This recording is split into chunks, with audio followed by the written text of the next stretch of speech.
Hi friends, நான் உங்கள் anime freak வந்துட்டேன். நாம் இப்போ எவனுக்கும் அடங்காத நெக்ரோமேன்சர் எபிசோட் 18 பார்க்கலாம். இதுக்கு முன்னாடி உள்ள எபிசோட நீங்கள் பார்க்கலனா டிஸ்கிரிப்ஷனில் லிங்க் கொடுத்துருக்கேன், மறக்காம போய் பார்த்துருங்க. சரி வாங்க, நாம இப்போ இந்த எபிசோட் 18க்குள்ளே போகலாம். இந்த எபிசோடு ஸ்டார்டிங்கில் நம்ம ஹீரோ அவரோட உடம்பையும் மைண்டையும் திரும்ப கண்ட்ரோல் எடுத்ததுக்கப்புறம் அந்த டூப்ளிகேட் கூட பயங்கரமாக சண்டை போட ஆரம்பிப்பாரு பாருங்க. ரெண்டு பேத்துக்குள்ள சண்டை வெறித்தனமாக போயிட்டு இருக்கும். அந்த இடமே சும்மா போர்க்களமா மாற நம்ம ஹீரோவும் டஃப் கொடுத்து சண்டை போடுவார். இருந்தாலும் அவங்ககிட்ட இருக்க அந்த ரெண்டு அயன் பெட்ஸ் வாட வச்சு பயங்கரமாக சண்டை போட ஸ்லைஸ் பண்ணுவான் நம்ம ஹீரோ. அதுலேருந்து சென்டராக வந்து ஜஸ்ட் மிஸ்ல தப்பிச்சு செம்மையாக லேண்டிங் பண்ணி மறுபடியும் திருப்பி அட்டாக் பண்ணிட்டே இருக்கும்போது அவனை பார்க்கறதுக்கு அந்த நாம்கும் ஸ்கில்லை யூஸ் பண்ணுற மாதிரியே இருக்கும்.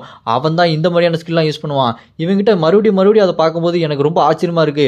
இதை பார்க்கும்போதே அந்த அயன் பெட் மோனார்க் என்கிட்ட சொன்னா, நீ உன் கூட சண்டை போடும்போது தான் உன்னோட பவர் என்னன்னு தெரியும் சொன்னா. இப்போதான் அந்த பவர் எனக்கு தெரியுது அப்படி சொல்லிட்டு பார்த்துட்டே இருக்கும்போது அவன் பயங்கரமா அந்த ரெண்டு ஸ்வாடை வச்சு அட்டாக் பண்ண வரான் பாருங்க.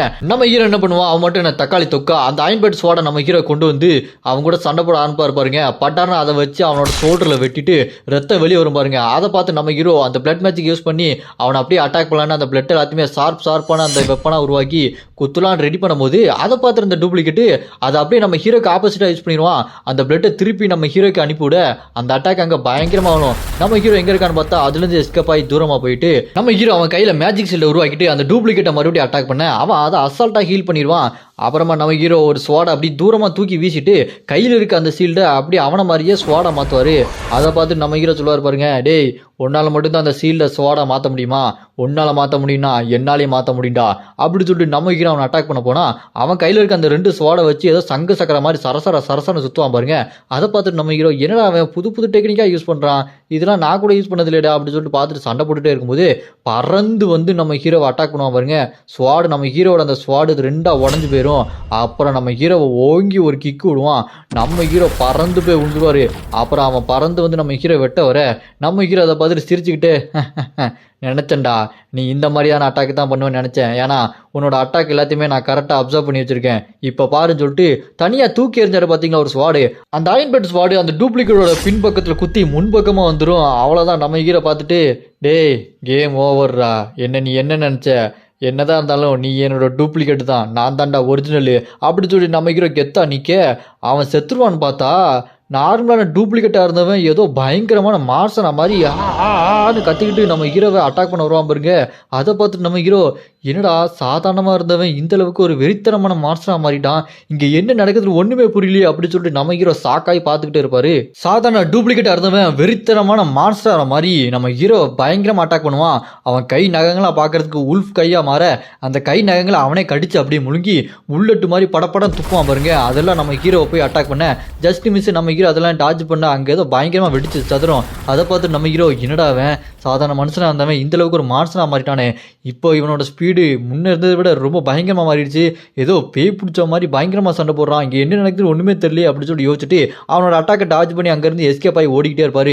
இருந்தாலும் அந்த டூப்ளிகேட் இதுக்கு முன்னாடி இல்லாத அளவுக்கு செம ஸ்பீடாக வெறித்தனமாக பேய் மாதிரி பயங்கரமாக நம்ம ஹீரோவை விரட்டி அட்டாக் பண்ணிகிட்டே இருக்கு. அதை பார்த்துட்டு நம்ம ஹீரோ இவன் இதுக்கு முன்னாடி இல்லாத அளவுக்கு இப்படி சண்டை போகிறான் அப்படின்னா இவனால் கொஞ்ச நேரத்துக்கு தான் தாக்கு பிடிக்க முடியும், நான் இவங்கிட்ட அட்டாக் வாங்காமல் இப்படியே தப்பிச்சுக்கிட்டே இருந்தேன்னா கொஞ்ச நேரத்தில் இவன் ஸ்டாமினா எல்லாம் போயிடும், அப்போ நான் இவனை பார்த்துக்கிறேன் அப்படி சொல்லி முடிக்கும் போதே அவன் அப்படியே சூம்பி போன மாதிரி ஆயிடுவான். அதை பார்த்து நம்ம ஹீரோ இதுதான்டா என்னோட கரெக்ட் டைமிங் அப்படின்னு சொல்லிட்டு அவனோட ஒரு கையை அப்படியே துண்டா வெட்டிட்டு மேஜிக் ஷீல்டை உருவாக்குவார் பாருங்க.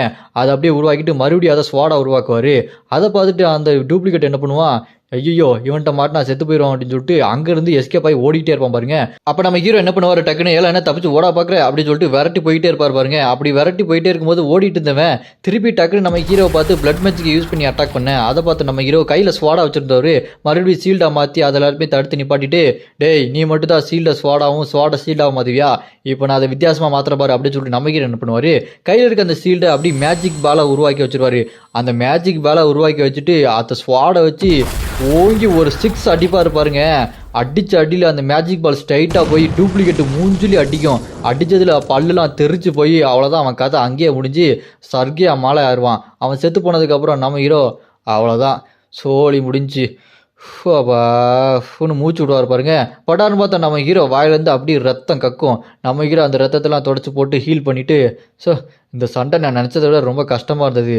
என்னோட டூப்ளிகேட்டு இந்த அளவுக்கு பவர்ஃபுல்லாக இருக்கானா, என்கிட்ட இவ்வளோ பவராக இருக்குது, ரொம்ப ஆச்சரியமாக இருக்கே அப்படின்னு சொல்லிட்டு யோசிச்சுட்டே இருக்கும்போது ஸ்க்ரீனில் பார்க்க பாருங்க, இருக்கிற எல்லா அட்மினும் நம்ம ஹீரோவை பார்த்து அப்படி என்னடா அவன் இப்படி இருக்கானேன்னு சொல்லிட்டு ஓவராக கண்ணு வச்சுட்டே இருக்கானுங்க. அதை பார்த்துட்டு நம்ம ஹீரோ, என்னடா இவ்வளோ அட்மின் எல்லாருமே என்னையே பார்த்துட்டு இருக்கீங்க, உங்களுக்கு வேறு வேலையே இல்லையா பார்த்துட்டு இருக்கும்போது அங்கே நம்ம ஹீரோ என்ன பண்ணுவான், டக்குன்னு சரி நீங்கள் என்னை இவ்வளோ பேர் பார்க்குறீங்கல்ல, உங்களோட ஸ்கில் எல்லாத்தையுமே ஒரு கொடுத்து என்கிட்ட கான்டாக்ட் போடுங்கடா அப்படின்னு சொல்ல, அதை கேட்டோன்னா மற்ற அட்மின் எல்லாமே என்ன இவன் ரொம்ப ஓவராக பேசிட்டு இருக்கான், இவனும் அந்த அளவுக்கு ஒருத்தர் இல்லை அப்படின்னு சொல்லிட்டு நம்ம ஹீரோவை கலாய்க்க, அதை கேட்ட நம்ம ஹீரோவோ, ஏன்டா நீங்கள் தான் என் சண்டையை பார்த்துட்டு ஐயோ அம்மம்மா நீங்கள் இப்போ என்னென்னா என்னை பார்த்து ஓவராக கலாய்க்கிறீங்க, சரி இப்போ முதல்ல யார் 3 பேர் வராங்களோ அவங்களுக்கு தான் நான் இப்போ முன்னுரிமை கொடுப்பேன் அப்படின்னு சொல்ல, உடனே அடிச்சு புரண்டு ஒரு 3 அட்மின் வரானுங்க.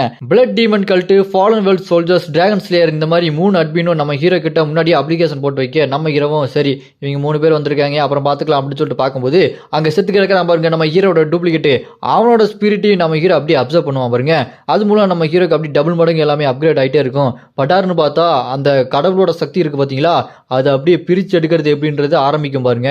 அதை பார்த்து நம்ம ஹீரோ, என்னது கடவுளோட சக்தியை பிரித்து எடுக்கிறதுக்கு ஆரம்பிக்குதா, இதை தான் நான் எதிர்பார்த்துட்டு இருந்தேன் அப்படின்னு சொல்லி பார்த்துட்டு இருப்பான் பாருங்க. அப்படியே அந்த கடவுளோட சக்தியை பிரித்து எடுத்ததுக்கு அப்புறம் நம்ம ஹீரோ மறுபடியும் அந்த 12வது ஃப்ளோரை முடிச்சுட்டான்னு திருப்பி நம்ம ஹீரோ ரெஸ்ட் எடுக்கிற ரூமுக்கே வந்துருவான். ரெஸ்ட் எடுக்கிற ரூமுக்கு வந்ததுக்கு அப்புறம் நம்ம ஹீரோட சக்தி ரொம்பவே அதிகமானனால இப்போ நம்ம ஹீரோவால் மற்ற உலகத்துக்கு போக முடியும், மற்ற டைமென்ஷன் எல்லாமே ஓப்பன் ஆயிரும். நம்ம ஹீரோ இப்போ எங்கே வேணாலும் போகலாம், அந்த அரசு முரிமு கல்யாண் இவங்களோட உலகத்துக்கு கூட போகலாம். ஆனால் நம்ம ஹீரோ அதெல்லாம் பார்த்துட்டு இவங்களாம் ரொம்பவே பவர்ஃபுல்லானவங்க, ஏற்கனவே இவங்களாம் மல்டிவர்ஸில் அப்படி ட்ராவல் பண்ணிட்டு இருக்காங்க, ஆனால் நான் இப்போ தான் இந்த மல்டிவர்ஸே ஓப்பன் பண்ணியிருக்கேன், நான் ரொம்ப கத்துக்குட்டியாக தான் இருக்கேன், ஏன் பூமியே இப்போ கத்துக்குட்டியாக தான் இருக்குது, இப்போ என் லீடர் போர்டை பார்க்கலான்னு சொல்லிட்டு அவன் லீடர் போர்டில் பார்த்தா இப்போ நம்ம ஹீரோ ஃபர்ஸ்ட் இடத்துல இருக்கான். அப்போ நம்ம ஹீரோ யோசிச்சுட்டு இருப்பான், இப்போ நான் ஃபர்ஸ்ட் இடத்துக்கு போயிட்டேன், ரொம்பவே சக்தி வாய்ந்தவனா மாறிட்டேன், என்கிட்ட கடவுளோட சக்தியோட காப்பி வெர்ஷன் இருக்குது, இப்படியே போயிட்டு இருந்தா நான் அந்த டவரில் டாப்பில் போகிறதுக்கு அதிகமான வாய்ப்பு இருக்குது, இருந்தாலுமே நான் இன்னும் கத்துக்குட்டியாக தான் இருக்கிறேன், இந்த உலகம் இன்னும் கத்துக்குட்டியாக தான் இருக்குது, மற்ற மல்டிவர்ஸில் இருக்க முரிமை சேர்ந்த அந்த நாம் கோங் அவன் நினச்சா கூட இப்போ எங்கள் உலகத்தை அழிக்க சான்ஸ் அதிகமாக இருக்குது, நான் அவனை விட ரொம்ப ஸ்ட்ராங் ஆகணும், நான் அதுக்கு ஸ்கில்லாம் நிறையா வாங்கணும் அப்படி சொல்லிட்டு ஸ்கில்லாம் மறுபடியும் நம்ம ஹீரோ வாங்கிட்டே இருப்பான் பாருங்க. அப்போ ஒரு ஸ்கில் நம்ம ஹீரோக்கு கண்ணில் படும், அதுதான் ஸ்கில் லாஸ்ட் ஸ்டாண்ட். இதோட பவர் என்னன்னா, நம்ம ஹீரோ சாகிற நிலைமைக்கு போனா அப்படின்னா அது அப்படி நம்ம ஹீரோவுக்கு 88% ஸ்கில் பவர் எல்லாத்தையுமே திருப்பி கொடுத்துருவோம். ஆனால் அது திரும்ப ரீசார்ஜ் ஆகிறதுக்கு 1 வாரம் ஆகும். அதை நம்ம ஹீரோ பார்த்ததுக்கப்புறம், ஓ இதுதான் என்னை இதுக்கு முன்னாடி காப்பாத்துச்சா, ஆனால் பரவாயில்ல இது இருக்கிற வரைக்கும் எனக்கு கவலை இல்லை அப்படின்னு சொல்லிட்டு யோசிச்சுட்டு நம்ம ஹீரோ அந்த டிவைன் பவரை உள்ளே எடுத்துக்கிட்டு அதை அப்படி யூஸ் பண்ணான்னு பார்ப்பான். இருந்தாலும் நம்ம ஹீரோவால் கரெக்டாக யூஸ் பண்ண முடியாது. அப்போ நம்ம ஹீரோ மனசில் வச்சுட்டு இருப்பான், நான் என்னதான் அந்த டிவைன் பவர் அன்லாக் பண்ணாலுமே அந்த வெரிஃபிகேஷனில் இருந்த ஆட்களோட அந்த பவரை என்னாலுமே யூஸ் பண்ண முடியலையே அப்படின்னு சொல்லிட்டு நம்ம ஹீரோ யோசிச்சுட்டு, நான் இதுக்கப்புறம் தியானம் பண்ணணும், என்னோட மனசை ஒருநிலைப்படுத்தணும், என் சக்தியை யூஸ் பண்ணணும் அப்படின்னு சொல்லிட்டு நம்ம ஹீரோ உட்காந்து தியானம் பண்ணிகிட்டே இருப்பான் பாருங்க. அப்போ அந்த வெள்ளக்கோக்கு அட்மின் இருக்கா பாருங்க, நீ உடனே என் இடத்துக்கு வா, நான் உனக்கு தியானம் பண்ணுறது எப்படி சொல்லி கொடுக்குறேன், வா வா அப்படின்னு சொல்லிட்டு கூப்பிட. அதை பார்த்துட்டு நம்ம ஹீரோ, இவளுக்கு வேற வேலை இல்லை, நான் இங்கே இருந்துக்கிறேன், நீ வா வேலையை பாரு அப்படின்னு சொல்ல, அவன் மெசேஜ் பண்ணிட்டு இருந்தவளோ சரி உனக்கு இதுதான் வேணும்னா நீ இப்படியே இருன்னு சொல்லிட்டு அவள் போயிடுவா. அப்படியே நம்ம ஹீரோ தியானம் பண்ணிட்டு இருக்கும்போது அந்த ஞாபகம் நினைச்சு பார்த்துட்டு அவன் எப்போ வேணா திரும்ப வரலாம், அவனை சமாளிக்கணும்னா என்னோட மனசு இன்னும் ஒருநிலைப்படுத்தி நான் இன்னும் நிதானமாக இருக்கணும் அப்படின்னு சொல்லி யோசிச்சுட்டே இருக்கும்போது டக்குன்னு அந்த பிளட் டீமன் கல்ட் அட்மிட் இருக்கான் பாருங்க, நம்ம ஹீரோக்கு ஒரு அத்தாரிட்டி பவர் கொடுப்பான். அது என்னன்னா ஹெவன்லி பிளட் கல்டிவேஷன் அப்படின்னு சொல்லிட்டு அந்த பவர் கொடுக்க, நம்ம ஹீரோக்கு அந்த பிளட் பவர்லாம் அப்படி ஒரு மாதிரி வந்து ரத்த கொதிப்பு மாமனாருக்கு ரத்த கொதிப்பு மாதிரி நம்ம ஹீரோக்கு அந்த காம்பாக்ட் மோட் சண்டை போடுற வெறி அப்படி தலைக்கு மேலே வர நம்ம ஹீரோ அப்படி வெறி கொண்டு நின்றுருப்பான். அப்போ என்ன ஆகும், உள்ளே இருந்த அந்த ஃபியூச்சர் ஈவில் வெர்ஷன் இருக்கான் பாருங்க, அவன் பட்டார்னு வெளியே வந்துட்டு, டட்டா நான் வெளியே வந்துட்டேன், என்ன உனக்கு வெறி வந்துருச்சா சண்டை போடணும்னு, அதான்டா நான் வெளியே வந்துட்டேன், நீ பரவாயில்லையே நல்லா என்ஜாய் பண்ணுற போல இருக்கு, என்னை அப்படியே உள்ளே வச்சுட்டு நீ வெளியே ஜாலியாக இருக்கியா, சாவுடா அப்படின்னு சொல்லிட்டு அயன் பெட் ஸ்வாடை யூஸ் பண்ணி நம்ம ஹீரோவை வெட்டலான்னு சொல்லிட்டு வெட்ட வருவான் பாருங்க. நம்ம ஹீரோ இந்த கையில் ஒரு ஸ்வாடை உருவாக்கிட்டு அப்போ அந்த அட்டாக் அப்படி டாஜ் பண்ணிட்டு தடுத்து நிப்பாட்டிட்டு இருப்பான். இவன் ஏன் அப்படி பண்ணிட்டு இருக்கான், என்னால் தடுத்து நிப்பாட்ட முடியலையே, இந்த ஹெவன்லி பிளட் கல்டிவேஷனை எப்படி தடுத்து நிப்பாட்டுறது, இப்போ எனக்கு புரிஞ்சிருச்சு, இந்த ஹெவன்லி பிளட் கல்டிவேஷன் பவரை நான் இன்னும் கண்ட்ரோல் பண்ணல, அதனால தான் என்னோட ஃபியூச்சர் ஈவில் வெர்ஷன் வெளியே வரான், நான் அதை எப்படியாச்சும் முழுசாக கண்ட்ரோல் பண்ணணும். இப்போ என் கையில் இருக்கிறது டீமன் ஸ்வாட் தான், இந்த டீமன் ஸ்வாட்ல என்னோட ரத்தத்தை நினைக்கிறேன்னு சொல்லிட்டு நம்ம ஹீரோ அவனே குத்திக்குவான் பாருங்க. அப்படியே அதில் அப்படி ரத்தம் கலந்த உடனே அந்த ஹெவன்லி கல்டிவேஷன் பிளட் நம்ம அந்த ஸ்வாட்ல கலந்த உடனே அது டீமன் ஹெவன்லி பிளட் ஸ்வாடா மாறிடும். அது மூலமா நம்ம ஹீரோ அந்த பவரை ஃபுல்லாக அப்டேட் பண்ணிடுவான். அதனால அந்த ஈவில் வெர்ஷன் அங்கேருந்து போக நம்ம ஹீரோவோட அந்த டெமோனிக் ஸ்வாட் லெவலப் ஆகி ஏ ரேங்குக்கு போயிடும். அது மட்டும் இல்லாமல் ஒரு 3 ஸ்லாட் ஸ்வாட் கிடைக்கும். அது வச்சு இந்த ஸ்வாடை அப்கிரேட் பண்ணிட்டே இருக்கலாம்.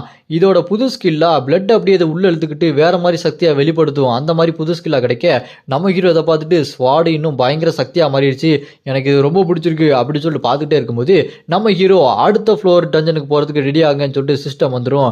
இப்போ நம்ம ஹீரோ 13வது ஃப்ளோர் டஞ்சன் கேட்டுக்கு போகணும். இப்போ 13வது ஃப்ளோர் டஞ்சன் கேட்டுக்கு நீங்க போகணும்னு சொல்லிட்டு சிஸ்டம் பாப்பப்பாகி இதோட ஸ்கில் ஃபைட் அப்படின்னா நீங்க ஸ்ட்ராட்டஜிக் மூலமா சண்டை போடணும், அதாவது யுக்தியை பயன்படுத்தி சண்டை போடணும். இது தனியா சண்டை போடுறது இல்லை, நீங்க டீம்மேட்டோட சேர்ந்து சண்டை போடணும். இது மூலமா நீங்க டீம்மேட் சாகாம பாத்துக்கணும். அது மட்டும் இல்லாம நீங்க சாகாம ஜெயிச்சிட்டீங்க அப்படின்னா உங்களுக்கு ஒரு ரேண்டம் ஸ்கில் புக்கு கிடைக்கும் அப்படின்னு சொல்ல அதை கேட்டு நம்ம ஹீரோ என்னது மறுபடியும் டீம்மேட் கூட சேர்ந்து சண்டை பண்ணுமா, டீம்மேட் கூட இது வரைக்கும் சண்டை போட்டு எதுவுமே நல்லதாக விளங்குனதே இல்லையே, எப்போ பாரு ஏதாச்சும் ஒரு பிரச்சனை வந்துக்கிட்டே இருக்கும். இப்போ புதுசாக ஒரு டீம்மேட் வர போகிறானுங்க, என்ன நடக்க போகுதுன்னு தெரில. இருந்தாலும் எனக்கு அந்த ரேண்டம் ஸ்கில் புக்கு கிடைக்க போதில்ல, அதுக்காக இதை சமாளிச்சுக்கலாம். நான் இப்போ உள்ளே போய் என்ன நடக்குதுன்னு பார்க்குறேன் அப்படின்னு சொல்லிட்டு நம்ம ஹீரோ டஞ்சன் கேட்டை ஓப்பன் பண்ணிட்டு 13வது ஃப்ளோர் டஞ்சனுக்குள்ளே போக அங்கே மறுபடியும் 3 டஞ்சன் கேட்டு அப்படியே ஓப்பன் ஆகியே இருக்கும். இன்னும் 3 பேர் வரணும். அதில் ஃபஸ்ட்டு ஒருத்தர் ஓப்பன் ஆகிட்டு உள்ளே வருவான் பாருங்க, அவன் பார்க்கறதுக்கே பயங்கரமாக இருப்பான். அவனோட பேர் ட்ரெவஸ்கி. அடுத்த டஞ்சன்லேருந்து யார் வராங்கன்னு பார்த்தா அவன் விளையாட்டு பையன் மாதிரி இருக்கான். அவனோட பேர் லெஜெண்டரி நிஞ்சா. அடுத்ததாக வர்றது கடைசியமாக வர்றது ஒரு வயசான கிழவன், இவனோட பேர் கிளாக் டவர் விசார்டு. இது எல்லாமே இவங்களோட நிக் நேம் தான், உண்மையான பேர் கிடையாது. நம்ம ஹீரோ இவங்க எல்லாத்தையுமே பார்த்துட்டு அந்த கிளாக் டவர் விசாரியும் அந்த ட்ரெவஸ்கியும் பார்த்துட்டு இவங்க 6வது இடம் 7வது இடம் இருப்பாங்க, பார்க்கறதுக்கே ரொம்ப அனுபவம் சாய்ந்த சக்தி வாய்ந்தவங்களா இருக்கிறாங்களே அப்படின்னு சொல்லிட்டு நம்ம கீழே யோசிச்சுட்டு இருப்பான். ஆனா அந்த லெஜெண்டரி நிஞ்சாவோட ரேங்க் என்னன்னு காட்டல, இன்னும் ரிவீல் பண்ணல. அப்புறமா அங்க 4 பேர் வந்த உடனே அங்க டஞ்சன் கேட் எல்லாம் க்ளோஸ் ஆக அந்த கிளாக் டவர் விசார்டு வயசானால இருக்கான் பாருங்க, அந்த இடத்த பார்த்துட்டு இங்க ஒரே ரத்த வாடை அடிக்குது, செத்து கிடக்குறாங்க அப்படின்னு சொல்லி பார்த்தா இங்க சாப்பிட உட்கார்ந்தவங்க எல்லாருமே அங்க சாப்பிட்ற இடத்துலயே செத்து கிடப்பாங்க. அங்க இடமே ஒரு மாதிரி அலங்கோலமா இருக்கும். அதை பார்த்துட்டு அந்த கிளாக் டவர் விசார்டு வயசான ஆளு இந்த இடத்த பார்க்கறதுக்கு வேம்பயர்ஸ் வந்த இடமா இருக்குது, எனக்கு ரத்த வாடை அடிக்குது அப்படின்னு சொல்லிட்டு அந்த கிழமை சொல்ல அப்போ டக்குன்னு பார்த்தா பின்னாடி ஒரு 2 வேம்பயருங்க, பார்க்கறதுக்கே பயங்கரமா இருக்கும். அது அப்படியே நீ சொல்றது கரெக்டு தான் கிழவா அப்படின்னு சொல்லிட்டு அவனை அப்படியே தாவி கடிக்கிறதுக்கு 2 வேம்பயர் வரும் பாருங்க. இதோட இந்த எபிசோடு இங்கே முடியுது. இதுக்கப்புறம் என்னென்ன நடக்க போகுது, நம்ம ஹீரோ இன்னும் எவ்வளோ பயங்கரமான சம்பவம் பண்ண போகிறான் அப்படின்றத நம்ம அடுத்தடுத்த எபிசோடில் பார்க்கலாம். யாருக்கெல்லாம் இந்த எபிசோட் ரொம்ப பிடிச்சதோ மறக்காமல் லைக் பண்ணி சப்போர்ட் பண்ணுங்கள். அடுத்த எபிசோடு வேணும்னு நினச்சிங்கன்னா கமெண்டில் அராய்ஸ் அப்படின்னு கமெண்ட் பண்ணுங்கள்.